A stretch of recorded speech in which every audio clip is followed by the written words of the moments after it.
So this presentation, this is work that Duncan Chappell and I are doing, and it's kind of influenced heavily by Robin's and my work on Analyst over the last 10 years. It follows directly on from the previous talk, so it's about expectations, and particularly that question about, does somebody evaluate the future? Or when someone makes a promise or makes an expectation or presents a vision of the future, does somebody come and check? So that always kind of interested me. Did that kind of check-in and evaluation go on? So this is what the talk is about. I'll just start by making a couple of points. This is you're not the main audience for this talk because Duncan and I are going to a conference in New York. It's an economic sociology conference, SASE, which is the main their main conference. And so we're going to present the work there. And what's kind of interesting about the field of economic sociology is they've bought into the future wholesale. So there are a few kind of key books came out over the last couple of years. Notably, Jens Beckert brought a couple of books out. But the whole field has taken on the future and the study of the future. So it's an example of how kind of STS thinkings began to kind of move into other areas, and their version of the future or expectations is mainly based on a reading of the work of Van Lente, for example. So they're kind of drawing selectively on some of the STS work on promises.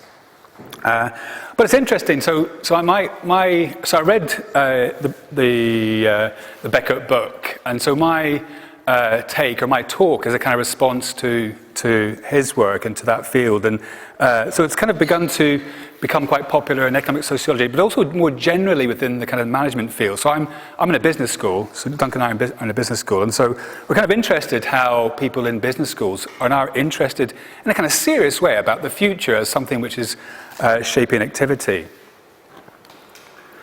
But of course, once you begin to read their work, they have a particular view of the future, and so it's quite a kind of linear future. So they're using words, so a vision, a statement, a promise will determine action. So it's quite a linear account of how the future is beginning to shape. And so, it's almost as if, these futures, they drive action. So what we in the paper want to do is kind of problematize that idea that futures are determinate or that they drive action. And so, as I was listening to the previous talk, I made a couple of points that I thought may reflect a bit on the previous talk, but also on how we think about futures. And the problem with with the idea that a future is determinate or that it drives is that it emphasizes this kind of linear aspect, but also the unbridled nature. It seems as if somebody can say whatever they want and nobody's going to check, right? There is no point in which someone's held accountable. There is no evaluation. So there's that definite reading from the book, from these works. That's how the future is. You can say more or less whatever you want and no one's going to check. And that's the first point. And the second point that kind of always interests me about the work on expectations is that STS has never really applied its toolbox to the study of the future. So there's very few, studies of, expectations in the making. Literally, you can think of a couple of examples, and it's not really applied its own toolbox to that area, which has always kind of, interested me. And particularly, I'm thinking about the way in which, you'd expect, when there's a body of knowledge and a body of emerging knowledge, you'd expect somebody to arrive and problematize it, to contest it, to be a kind of struggle of some kind. That's what kind of STS has always at least taught me, but that's never really happened around the study of the future. So that's another kind of point that had me kind of thinking, had us thinking.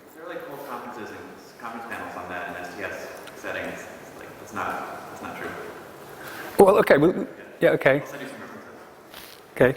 You haven't seen what I'm going to say yet, so, yeah, okay. So what I want to do is give an example of, where a future is contested, and I want to show how it happens in a kind of, like a market has emerged for the contestation of the future, and so the example where the future is queried, interrogated, happens in a fairly kind of marketized way, and it kind of patterns how this contestation occurs. And so what I'll show is that entrepreneurs emerge with futures, and these futures are interrogated and then reformatted. So there's actually, the future has changed. It's kind of reformatted. And the take of the paper is to look at stories, so storytelling. So it's a key idea within the study of new venture creation, for example, or an entrepreneur has an idea for a project. There's no physical, feasible company yet or product, but they have a story about it. And so people talk about, the problem with new ventures. They have this liability, which is the liability of newness. So no one knows them. They have no track record. So how do you create an interest in your company? How do you raise funding, for example? And so the story does that. It convinces investors and others, okay, there's a tangible idea here, and you're the right kind of person to do it. So there's kind of an interest in this area about storytelling among entrepreneurs. And so a lot of that literature has recently begun to focus on it's actually the future within these stories that is the kind of key point. So the most compelling story is the one which is more future orientated or has a kind of a base in expectations. And these are some of the kind of the examples you see of you want to build imaginary worlds, you want to get the investor to imagine the opportunity and the idea of an imagined future.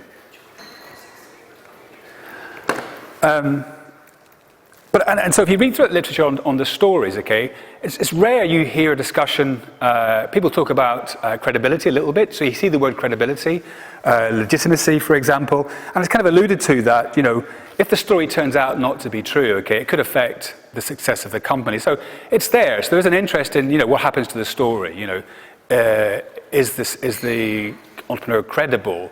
But actually, that's as far as they go. So there's no real kind of advancement of that. That's basically, there's mention but no study of that. And with one exception, which is the work of Raghu Garud, who he's one of the people who's kind of drawn most on the expectations literature. And he's also somebody who's broadly in the innovation stroke kind of STS area. But he's done an interesting paper looking at the rise of digital .coms, for example, which is the same kind of context we're going to talk about, so digital startups. And so he pointed to the expectations that were around the .com boom. And so lots of new startups are claiming all sorts of things were possible around the internet. And so you saw this massive spike in funding and investment, etc.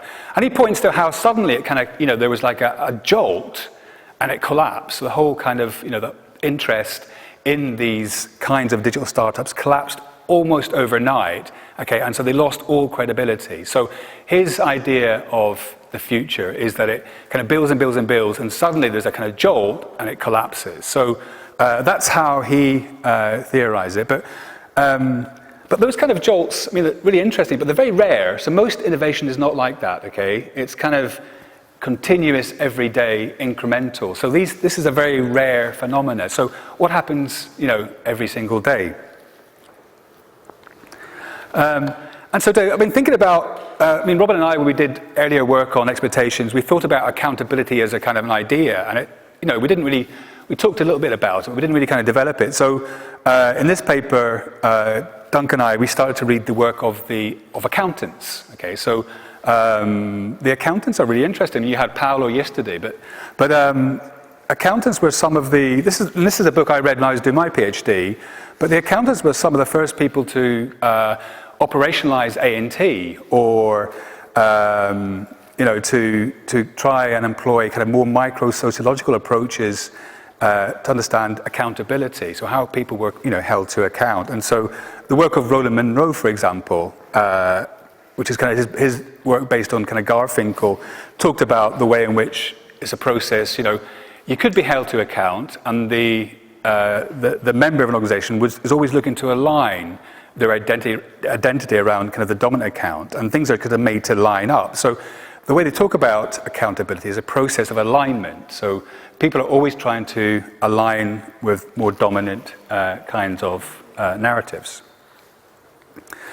And there's also in the work within accounting, the idea there's a kind of more negative connotation around accountability. So it's seen as a kind of burden, okay? So you've been held to account. It's not easy to be held to account. It's actually, you're being held responsible, and that actually takes a lot of work. It places a burden on you, and it can sometimes be difficult. Someone says to you, okay, what did you do yesterday? It can be quite difficult to respond in a way in which, they're able to make sense of. So it's actually, it can be difficult or impossible. And sometimes, being held to account can begin to, the more you're held to account, it begins to pervade how you are, okay, and how you think about things and your actions. It becomes like a key preoccupation. And sometimes it can also, so being accountable can actually take over what you do. So rather than, your key activity being the thing that you do, actually being held accountable becomes the thing that you prioritize. All right, so that's the kind of some of the ideas, and we want to show this in a particularly kind of vivid setting. So going back to Hung's talk, for example, I think there are settings where expectations and futures are held to account, but we're just not seeing them, okay, because they're often held in the private spaces, and they're often very, very difficult to access. And so we had an inkling that for example, that if we were to study analyst briefings, it would be interesting. It took us, like Robert and I, for 10 years, we tried to get access to these sites, but we never could. But an analyst briefing, if you're like let me explain what these are. So if you're like a digital startup, the first people you pitch to, your story is to VC, so venture capital, to earn some money. The second people you'll pitch your story to is to analysts. So these are firms like Gartner, Forrester, IDC. And these people kind of help you, put you on the map, more or less. They kind of will talk about you, they will rank you, they'll write about you, and they'll help sell you to potential buyers. So it's a big deal if you want to be, you want to make it as a startup, then you have to win the attention of the analyst. But it's kind of interesting how the whole process works. So it's difficult to get on their radar. So all startups want to have their attention. So these people are inundated with requests for, to give talks, to give briefings, etc., to be able to pitch to. And once you start pitching to them, it's not a one-off pitch. Okay, you'll have to brief them more or less for life. Okay, that's it. You brief them all the time, right? And when you brief them, it's not clear what success is. So you don't get anything. Nothing really they don't give you anything. It just kind of carries on. So you keep briefing, and it's never clear, if it's kind of successful for you. And when you do a briefing, all you really want is to be re-invited back again. That's all you're looking for in a briefing. Let me explain a little bit how they work. So typically, most of them are online. So what you get is a venture in a room talking to their computer. The analyst will be somewhere around the world, sitting, listening to, doing their email or something, listening to the briefing as well. And there'll be people like these. These are kind of coaches called analyst relations, and they will advise startups, how to, go through the briefing process, what to say, how to, interest the analyst. And so Duncan was able to carry out observation in this, in fact, this building here, listening to not just the briefing, but also how they prepared. So they go into great lengths to prepare, to get ready, to practice, etc. And also the kind of post-briefing, what happens afterwards. Did it go? The kind of chat about, did it go well? How could we have improved it, etc., etc. And we've done interviews with analysts and various other people to understand, how the analyst, what they're looking for, how do they evaluate the briefing. And so we looked at a variety of companies. Most of them were kind of fairly new. They'd been around maybe a couple of years. I had some customers, but were still in that process of working out exactly what it was they were doing. And so the future for them, their kind of vision was really, really kind of key. And many of them were just in their first or second briefings with analysts.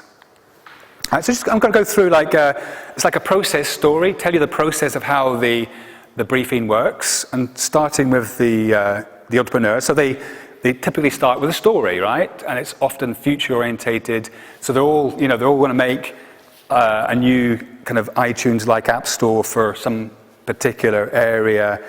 They're going to create a new marketplace, realize a smart home. It's always next generation. It's always next frontier. And they're always making analogies with the new Google, for example, this kind of stuff. So you can kind of get the feeling what these things are like. Okay, they're very, very kind of future-oriented. So there's the future. There's also often a demo. So they'll demo their project, even though the product may still be, like a proof of concept. It still could be, not actually working, but they're kind of keen to show the analyst, this is our technology, for example, and this is how it works, this is what it could do, this kind of stuff. There's often talk of working with a big partner, particularly if we're working with IBM, we're working with Oracle, we're working with SAP, for example, and it's a growing partnership. So that's a key aspect of these stories. And I'll come back to the partnership because that's quite important. There's displacement, disruption. So we're the new kid on the block and we're going to kind of take over and displace all the key incumbents. And we're already beating some of the big players. And that's another part of these stories as well. So there's an aspect about how they'll disrupt and overturn incumbents. And here, this is one that where in the background you've got these coaches listening to these, making comments like, oh, that's a big claim. So kind of interesting, they themselves realize that these entrepreneurs can sometimes be too optimistic. And so how do they work? So the coaches are kind of key here. They're kind of they're trying to rein in the entrepreneur and, say, you can't do a sales pitch, you can't do an investor pitch. These people are looking for something different, And so, and what they're trying to encourage is the entrepreneur to align with the analyst. And so this is an example here of an interview where one of these coaches talks about the fact that, the entrepreneur, these are very, very confident people. They come in, and they want to win the meeting, and they definitely want to win the meeting with the analyst. But sometimes the analyst doesn't kind of buy into their story. They don't see them as being the next big thing, and so sometimes these pitches can actually, become quite volatile. They can actually start to argue with each other. And here's an entrepreneur beginning to lose his temper because the entrepreneur the analyst doesn't really see or buy into their story. And this interviewee is saying, in these first series of pitches, this is very typical. The whole meeting breaks down because the entrepreneur is selling their firm, but the analyst is not buying it, right? And so what they're saying, so you've got to align with the analyst, you've got to understand what they want, and you've got to align with, what they're looking for, You've got to understand, and in this case he's saying, you've got to get into one of their boxes. You've got to understand, you've got to change your story, you've got to understand what they're looking for. You've got to put it in a way in which the analyst can consume. So alignment's kind of key in that. So the entrepreneur is selling their vision, but they've got to align with the analyst. Right, so that's how the entrepreneur will present. So what does the analyst do? So how do they evaluate? So this is kind of where it gets really interesting. So these people literally will be hearing these kind of presentations all the time, right? They'll be sat there doing their email, listening to another presentation. So and they say that, so they know how to listen to an account. They know what to expect. They know how to to begin to interrogate it. So they just hear the same account, the same story so many times. And so it's quite easy for them to begin to unpick or unpack these narratives. And here's an example here where the analyst is saying, we're hearing this quite a lot. And what's interesting about this is that what they're trying to do, and this is kind of key, this is the market aspect, the business of this. So what they're trying to do and why they're interrogating these pitches is to make sense of them for their client. So they have clients who will pay them for advice about which software vendor to buy from. So that's kind of key in this. So they're making sense of these futures for their client. They don't want their client to end up with a lemon, for example. And so very quickly they're listening to these pitches all the time. It could be they come off one pitch onto another, and so they very quickly can build a picture of what's going to go on. And and as the kind of quote says, this could be, this is the fifth, sixth, seventh, eighth briefing in a row where they've heard the same story. So they're kind of geared up. They know how to kind of to portion out and to understand what's been said. And then they begin so they move from this initial stage and they begin to kind of deepen the process. And here the analyst describes how they start off quite easy, they're kind of kind to the entrepreneur, but by the third or fourth pitch they begin to kind of dig in, and say, okay, now we've had all the kind of preliminaries, now we're going to get to, okay, we want to know the story, we want to know exactly what it is you're doing, let's just cut to it now. So this escalating process is kind of interesting, so it begins to ramp up quite quickly. And when that happens, the analyst changes, right? And this is the business model beginning to kind of kick in. And so some of these entrepreneurs and coaches will complain, that the analyst will just sit there and no longer ask any questions. So they'll be pitching away, right? And there's nothing coming back the other side. So they don't know if the analyst is buying the story. They don't know if they like the story. Okay, the person just sits there, listens, right? And so at the end of the briefing, you have these things. I didn't get anything, and I don't know what to say in the next briefing. Okay. Sometimes they say it's got to do with the analyst. They're not very confident. Okay, that could be it. You have to pull out the feedback. And they kind of pick over any kind of comments. And so somebody says, it sounds like your new software is a bit like the Holy Grail, and that's fantastic. Oh, but is that a bad thing? It means they don't believe it. So there's this kind of picking over of what comments there are.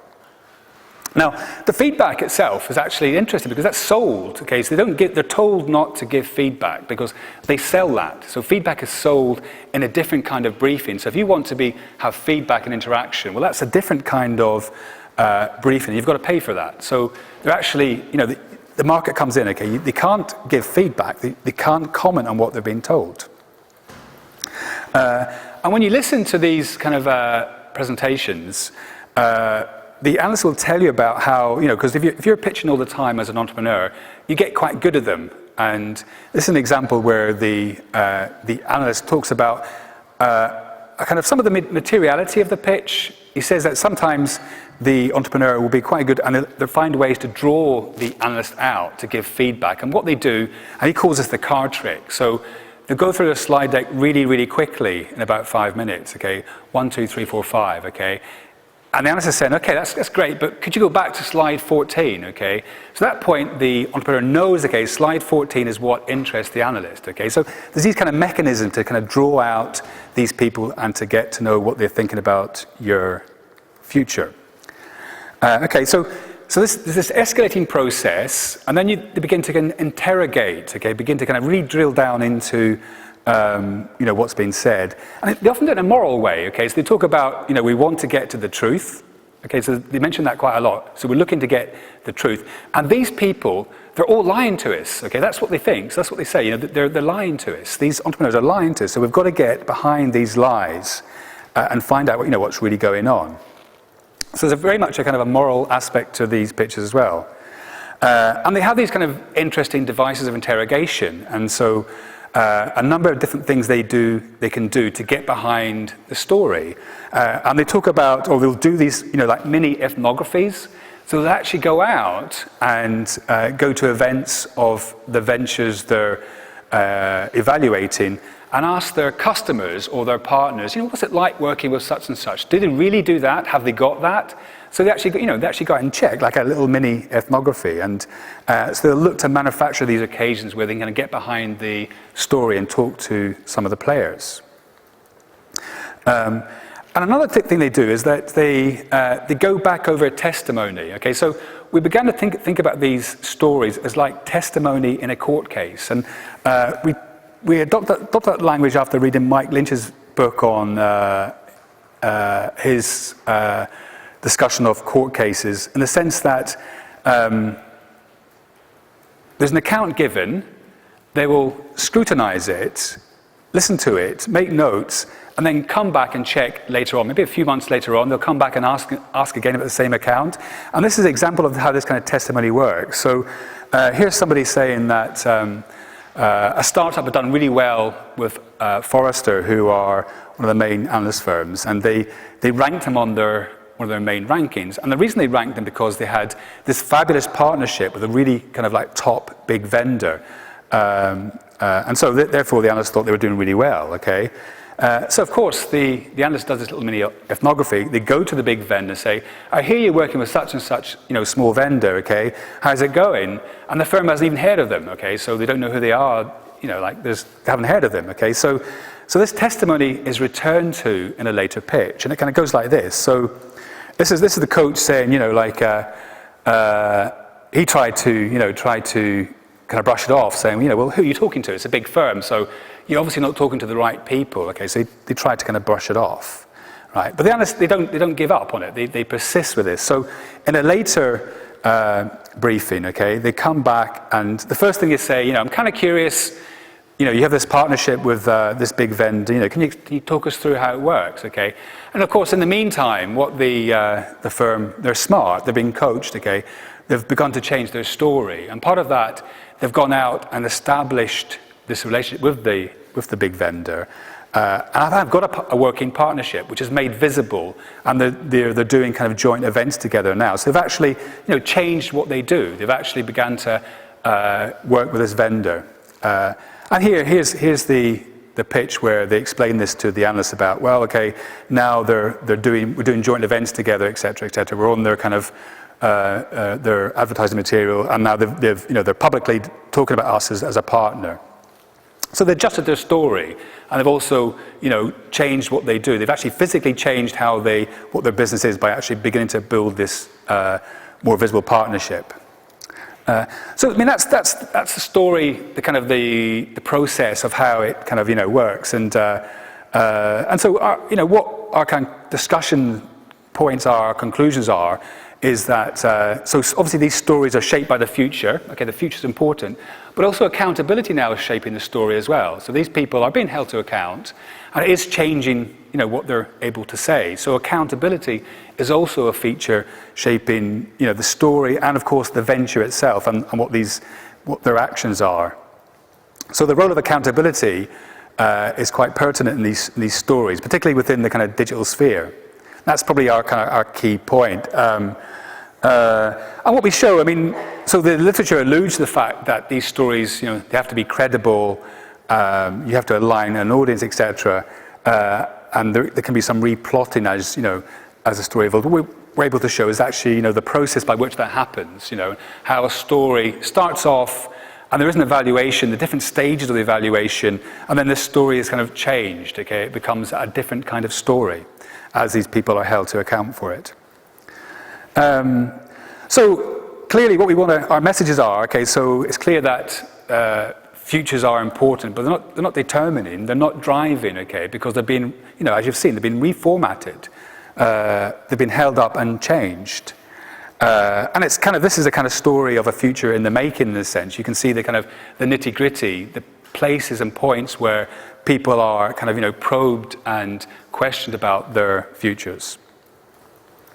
And I suppose our last slide, our last point is that, it goes back to your point, okay, so studying futures requires fieldwork, okay, and we think, with some exceptions, that it requires a particular kind of fieldwork. And we'd be surprised, right, if all futures aren't held to account in some way.